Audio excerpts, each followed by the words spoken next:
Welcome to the ANEW Insight Podcast, empowering and inspiring your journey to optimal health. Hosted by Dr. Supatra Tovar, clinical psychologist, registered dietitian, fitness expert, and author of Deprogram Diet Culture. Rethink your relationship with food, heal your mind, and live a diet-free life. I follow my guests' journey to optimal health, providing you with the keys to unlock your own wellness path. Tune in and evolve with us.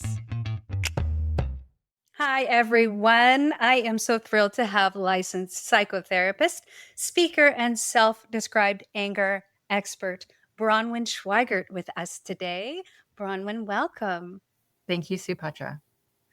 Very excited to start to pick your brain on all things anger. Before I do that, I am going to read a little bit about Bronwyn, so you know about her background, and then we'll get right into our questions. Bronwyn Schweigerdt is a licensed psychotherapist, speaker, and self-described anger expert whose groundbreaking work redefines how we view emotions like shame, rage, and betrayal. With master's degrees in both counseling and nutrition, she blends a deeply embodied psychodynamic approach to therapy with her passion for truth-telling and emotional liberation. Her mission is not to fix people's problems, but to help them feel the emotions they've been taught to suppress, especially the ones society shames most. Bronwyn believes that disowned emotions don't disappear. They embed themselves in the body, contributing to depression, anxiety, and even psychosis. Through her clinical work and her podcast, Angry at the Right Things, she empowers people to reclaim their emotional lives, transform their relationship with anger, and reverse the lasting effects of trauma. Welcome, Bronwyn. Thank you. Well, I would love to delve into your background. That's really where I love to start, is finding people's inspiration. And like you, like me, and like you, we both have backgrounds in nutrition. I would love to hear what inspired you to start counseling, what inspired you to study nutrition, and how did this all lead you to explore the power of anger in emotional healing? Yeah, thank you. So I did not go looking to go back to school and get another, master's degree and another career whatsoever. I was very happy in the nutrition realm. But as life brings us curveballs, I myself fell into a very, very profound depressive episode that made me physiologically sick. I mean, I was vomiting involuntarily at random times, very humiliating times, sometimes walking down the street, sometimes driving on the freeway. And then I couldn't stop eating as well. So it was just this weird thing where I'm vomiting, but I'm, gaining 30 pounds in a couple months as well. And I'm eating day and night, waking up, feeling like I'm starving. So I knew it all started at the same time as the depression. So I knew it was related. I had no idea how. But I went on a search for a good enough therapist who could help me figure it out. And I think a good enough therapist is someone like a good friend or a good parent who is a mirror, who helps you understand yourself. I did not have any luck. I tried many different therapists. And every time I sat there sitting on their couch and thinking to myself, Bronwyn, you are hardly functional right now, but I still think you might make a better therapist than this person. So part of healing from that particular depressive episode was me going back to school to become a therapist. After that, or kind of during that time, because then that takes years to get all your hours and all that, I fell into another very profound depressive episode that was more pernicious. It was just long, without all the somatic symptoms, just depressed. And all that to say that, took about over a decade, both those times. And looking back when I became a therapist and then connecting the dots, seeing in my clients' lives this connection between our depression, our anxiety, our mania, even our somatic symptoms, and suppressed anger seemed to be the takeaway. And looking back on my depressive episodes, I know without any doubt if I had had the awareness at that time to say to myself, you know what, Bronwyn, it's okay to be angry. It's okay. We can channel this anger out of our bodies with assertive speech and say, hey, you know what? That's not okay. I'm going to say no. Honest to God, if I had said that for that second depressive episode at that time, it would have saved me like a vortex of suffering and pain after that. And what happens is when we don't allow ourselves to feel that anger, to honor it, to channel it out of our bodies with assertiveness, with boundaries, with accountability, we end up betraying ourselves. And our bodies, I believe, are always communicating to us. They are always speaking and they're saying, hey, WTF, like you are betraying me.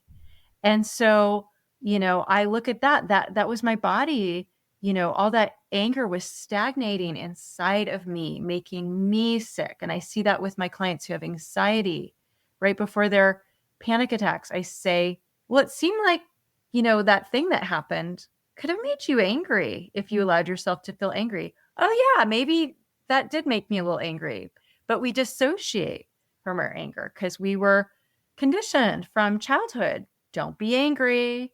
No, good girls aren't angry, or Especially women. especially I women. think it's a lot Mhm. more accepted with men Mhm. to be angry, to Yeah, show more aggression, but it is yeah. certainly something that we are conditioned as females Mhm. to, or female identifying to suppress. Yeah, And if you could go into, if you feel comfortable, yeah. what led to these? Like, what were some of the life events that led to these depressive Mhm. episodes? And what did you Mhm. learn Yeah. besides from and I'm totally on board with you. I think Mhm. that, suppressed emotions sit and they stay in the body until they're released. Yeah, What were the kind of factors that led to the suppression of these yeah. emotions?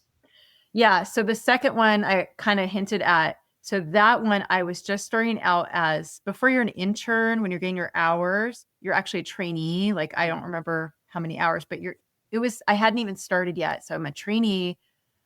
I haven't even finished school. I'm about to see my first client ever out of 3,000, to get all those hours. And the place I was interning, the director was also my supervisor, and he told me my first client was going to be a couple. Okay, if you know anything about therapy, there are licensed therapists who will not see couples. It is something you really need to be equipped for and trained in. If not, you can do a lot of damage and it will Totally. cause you to burn out very quickly. And he's telling me my very first client ever is a couple. And I look at him and I say, I'm not ready for a couple. And he goes, it's going to be the couple. You're going to see the couple. And that's where I wish I had had that awareness to say, you know what, Dave, this is not a good fit then. I'm going to find another internship site. I don't want to work at your center.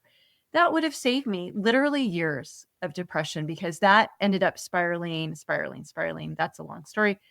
But that was the first of many self betrayals where I suppressed my anger. Our anger is there to keep us from betraying ourselves. Healthy anger. There's also reactive anger. We could talk about that. That's different. But healthy anger is there so we don't betray ourselves. And so I went from one self betrayal to another to kind of stay at this position in this internship site.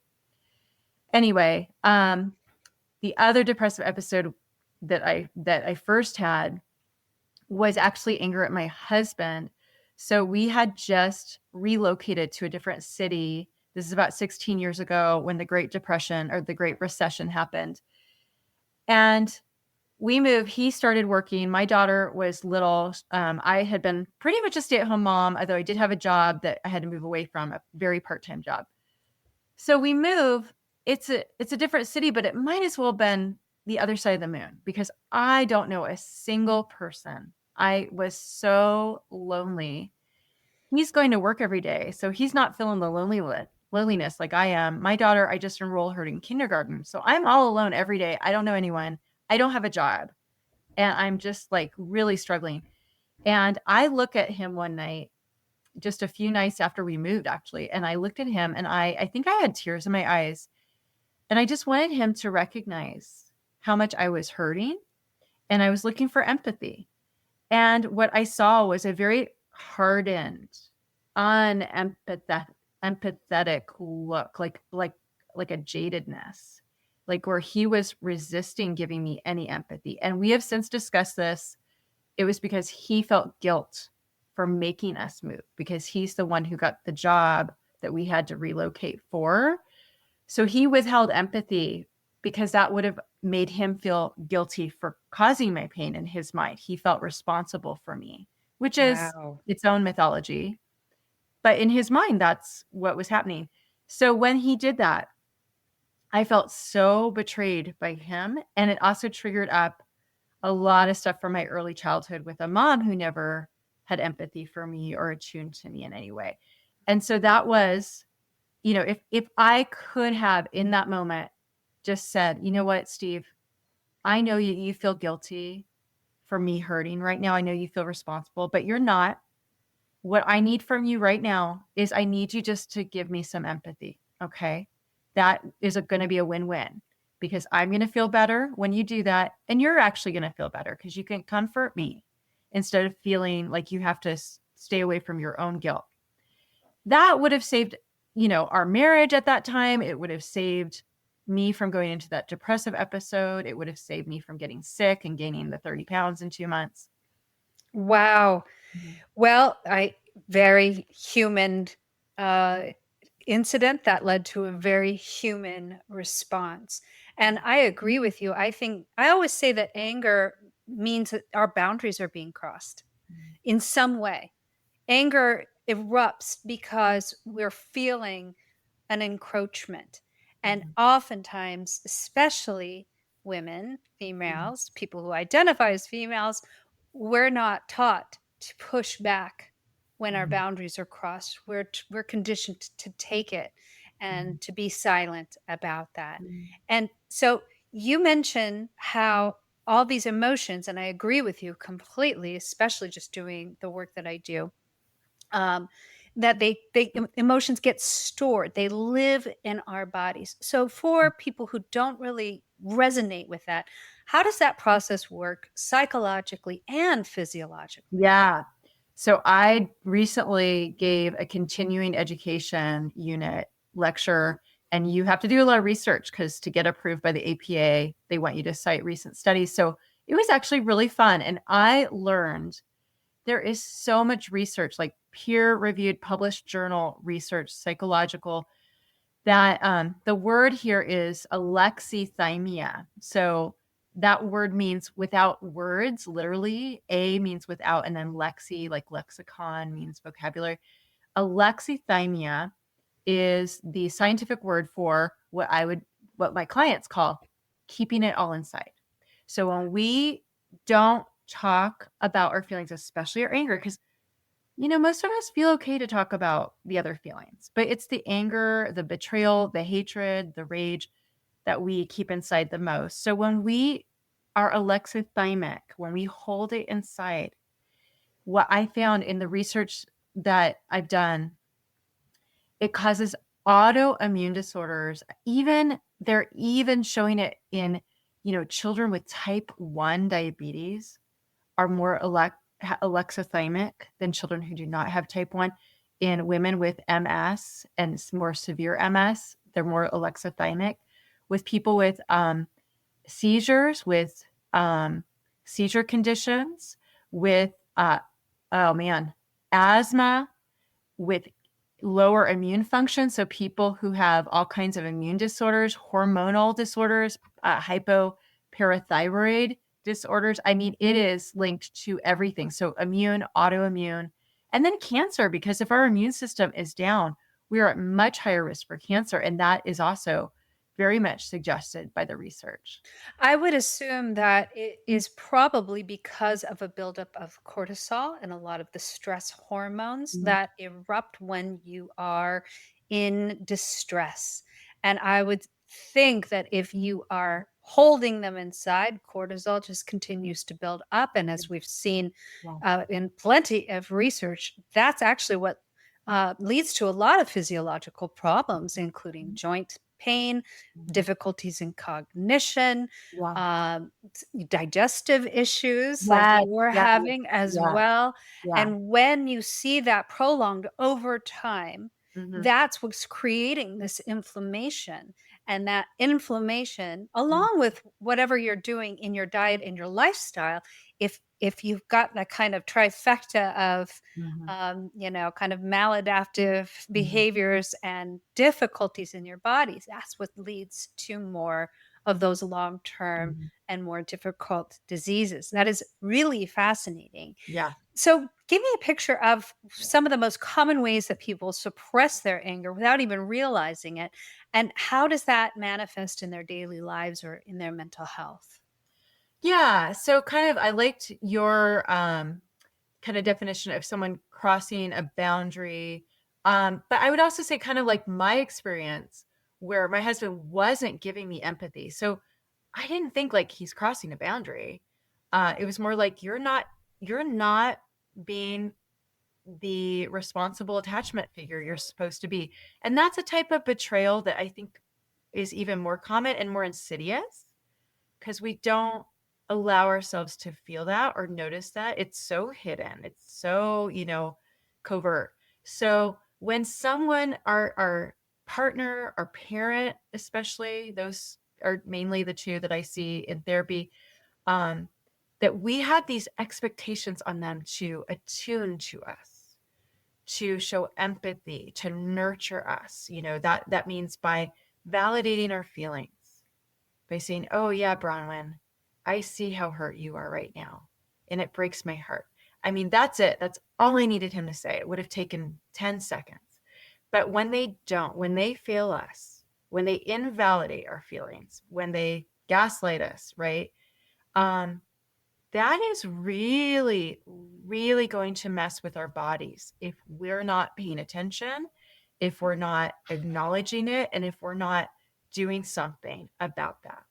Absolutely. And I think you can even look at that from the attachment lens, Mhm. especially if you are coming from anything other than secure attachment. And that's, I'm sorry, most people, it's very rare to find somebody completely Yeah. securely attached. Mhm. You see a lot of those behaviors from a caregiver to the child that really disrupt the child's sense of safety. Yeah. I really love to couch things in terms of safety.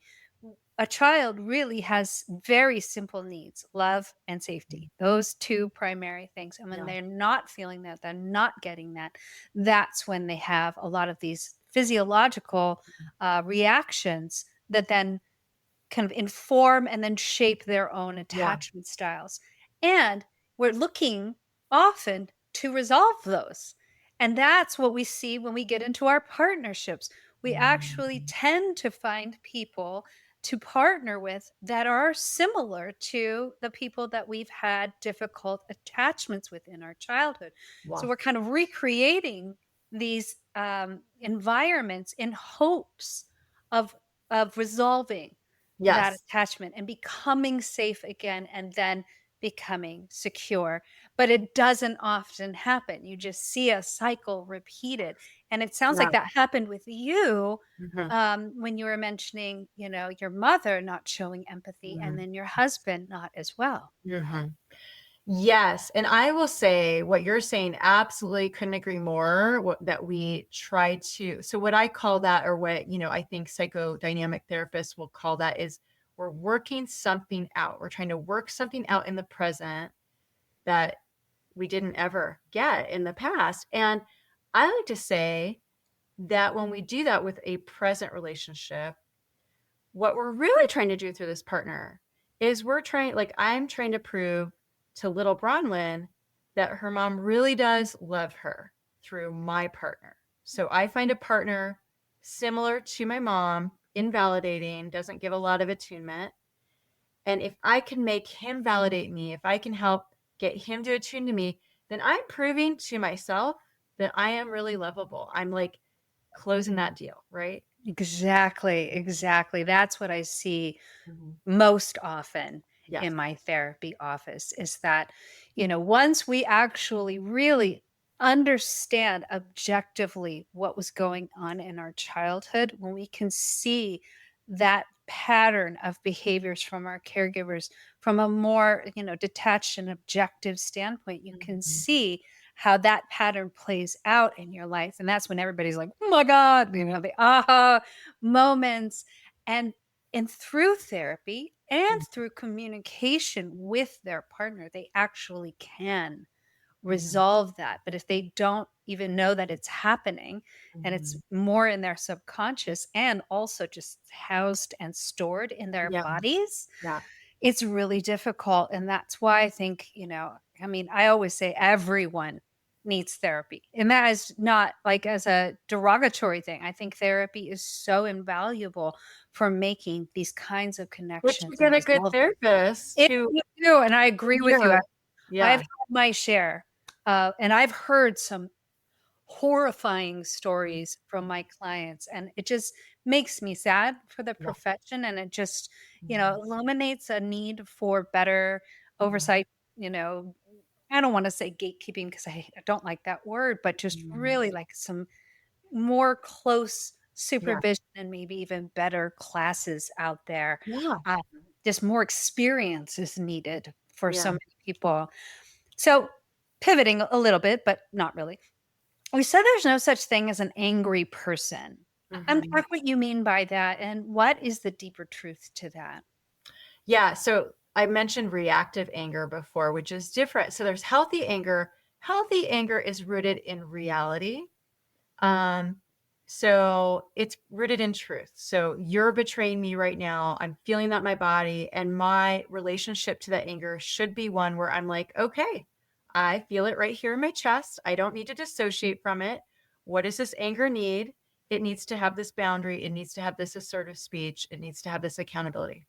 That's healthy anger. Reactive anger is, I think, what most people think of when we think of like a hothead. Because a lot of people, and they make all the news, right? And so when people think like, you're saying I can be angry, and then they think of the hothead person, I don't want to be like that person. No, we don't want to be like that person. So that person is someone who is just reactive anger. Now, reactive anger is someone who's just triggered in the present, but of course, they haven't done the work to where that trigger really belongs, which is that's anger from usually a primary attachment figure that they don't want to acknowledge, that they don't want to do the work on. And so it shows up whenever there's an echo of that person in their life, which could be just someone, for me, my big trigger has been historically someone not making eye contact with me while I'm talking. Mhm, So if you were to look away while we're talking, I'd be triggered, right? And so my anger doesn't belong to you. It belongs to my mom who didn't make eye contact with me. And so I'm responsible for my trigger. We're all responsible for our triggers. You are not responsible for my anger in this moment. I am, because it's my trigger. It belongs to me. And mhm, I need to be responsible and do the work on healing myself. So I don't have this reactive anger that's getting, incited whenever someone doesn't make great eye contact, or whenever someone, whatever it is that reminds me of my mom unconsciously. And mhm. that's reactive anger. Those are those hotheads. They have all this anger. Their anger is valid, but not in the present at the person they're angry with. Absolutely, and it's a good thing I'm an eye contact person. I totally firmly believe in eye contact, both in therapy and on podcasts. I've actually been on podcasts where people have done that, and I just find that so it's for me, it's unnerving. It doesn't necessarily make me angry, but it's unnerving. I'm like, wait, are they actually listening? I have no idea what's going Yeah. on right now. I think that that's you know a little bit rude, and I think some people, might do that because they feel shy, or there's even cultural aspects to that when they're, taught that direct eye contact is rude. So, yes, you're right. It's like we can make these assumptions, but they usually come from something that's triggering in the past. And if we are not aware of that, that's, I think, where the reactivity Yes. comes out. Um, so, it was interesting that you said, I can, for the person like who's going through the work, I can express my anger, but I don't want to be that person. what do we do for that person? Yeah. So that person is all of us. Let's be honest. We all have triggers. I've never met a human without triggers. And this is triggers I see not as something to be ashamed about, but something to see as an opportunity to heal our relationship with ourselves. So I'm really glad you asked that question. So I'll give you another example. A few years ago, my daughter, I'm going to say triggered me. It was my trigger. But so another trigger I have had historically is when I'm in the presence of another person, but it's silent. I cannot handle it. It feels like rejection, if I'm honest. And I've just now kind of been able to name what it feels like. I just knew it felt too uncomfortable. So we got in a fight because I tried to ask her a question because I can't handle the silence. She didn't want to answer my question. I got mad at her. We got in a fight. About an hour later, when I was settled down, I just sat down. I just sat in my chair. I closed my eyes. I replayed everything in my mind. And I thought, oh my God, I was triggered because I can't handle silence. That's a me problem. I need to reflect on what's going on for me. So I closed my eyes and I let myself just feel what I felt when we were together. And I let myself feel that in my body. And so I felt it in my gut. Usually that's where we feel shame. And then I just focus on that sensation and I let my mind just passively float back to the earliest time I ever felt that same sensation. So, by the way, this is what I call an integration exercise. So, this is what I do with my clients. I do this on my podcast so that people who listen can do it for themselves, because anyone can do this for themselves. You don't need a therapist to do this. I do it to myself, still. So, I come up with a memory of when I was 3 years old, my mom, and just the silence. I'm alone with her in the apartment. It's just silent, just so silent. And it feels like rejection. And so what I do is I keep my eyes closed. I imagine my adult self going to little Bronwyn, who's 3 years old, getting down on her level, looking her in the eyes and saying, little Bronwyn, I know how ashamed you feel that you are with this attachment figure all day long, but she's never talking to you or listening to you or making eye contact with you. And I know that you believe it's a you problem. Of course you do. But I need you to see what I see now. I need you to see that her silence, her lack of attunement is not a reflection of you or a you problem. It is 100% a reflection of a mom problem. And so we're going to take all the shame you feel and we're going to put it in this big cardboard box and we're going to give it back to her. And we're going to say, here you go, Mom. This is your shame. This I is love this. Yeah. I love this. Yeah. I do something very similar with my clients, but Mm. it's actually a little bit reversed. Mm. I have them go back, like, if they do get triggered, I usually ask them, well, does it remind you of something? Mm. And usually it does take them to the past. And then when we Mm. explore what that is, Mhm. I have them then, of course, go through the situation as it was. And and then I have them imagine if your mom or your dad was their highest self right now, say Mm. that they have evolved and Mm. learned and really healed from their own wounds, Mhm. what would they say to you right now about this particular moment? How would they address this? And Mhm. usually they'll talk about how they would Mhm. apologize. They would say, I was struggling myself. I Mhm. was not able to give you Mm. the love, care, safety, comfort that you needed. It Uh-huh. had nothing to do with you. Yeah. It Right. had everything to do with me. And I am so sorry. And when they actually go through that exercise, it's like an imagined apology. You may Mm. not ever get that in life, Yeah. but I have them embody the feeling as if if they were actually apologizing. Yeah. How does your body feel? Yeah. And that's when I think the emotion releases from their body. So it sounds like we just do a lot of very similar Yeah. work, Yep. Bronwyn. And I think it's absolutely imperative that people understand that anger Mhm. is healthy.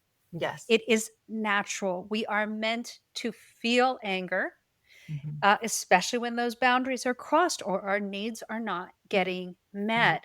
It's Mhm. how we deal with the anger that Mhm. really can make the difference. So I'm so glad you're out there doing this and you're a therapist who, I would go to. That sounds like you really do listen and you really do validate, and we definitely need more people like you.